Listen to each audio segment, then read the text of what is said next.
South Africa and Rwanda are at odds, and the Democratic Republic of the Congo is the battlefield. Rwandan President Paul Kagame has issued a direct threat to South African President Cyril Ramaphosa over the country's military intervention in the DRC. Meanwhile, SADC forces, including South Africa's SANDF, are considering withdrawing from the conflict, raising questions about regional stability. To make matters worse, South Africa's military leadership is under fire for playing golf while soldiers are dying on the front line. Let's break it all down.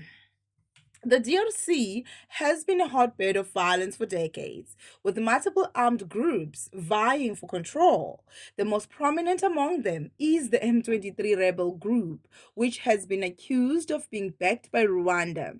The Southern African Development Community, SADC, including South Africa's National Defense, SANDF, intervened to help the Congolese government pushed back against the rebels. However, this move has escalated tensions between South Africa and Rwanda.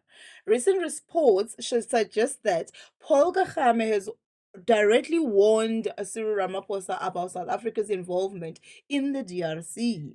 The Rwandan leader has long denied supporting M23, but the evidence suggests otherwise. South Africa's military presence in the region disrupts Rwanda's influence, leading to this sharp diplomatic standoff.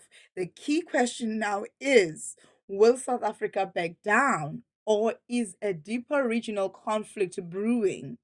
The SADC forces, including South African troops, are now reportedly considering pulling out of the DRC. The reason?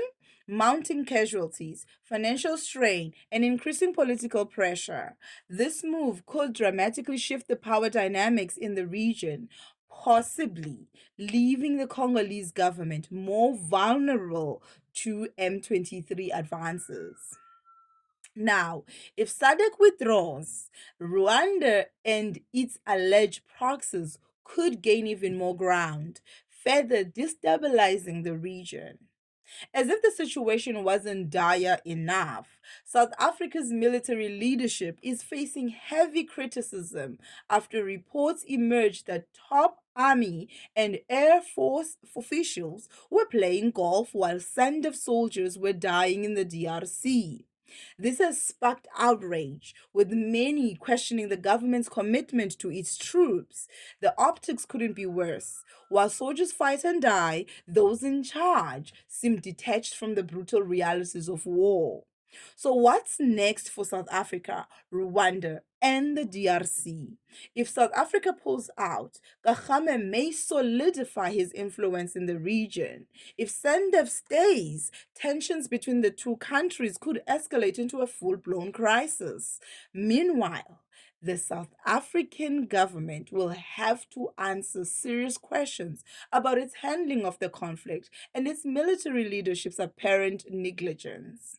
This story is far from over. South Africa and Rwanda's diplomatic showdown over the DRC could have massive implications for the entire region. Will Ramaphosa stand his ground, or will SADC forces back off? What will Kagame's next move be? Let us know your thoughts in the comments below, and don't forget to like, share, and subscribe for more updates on this developing story.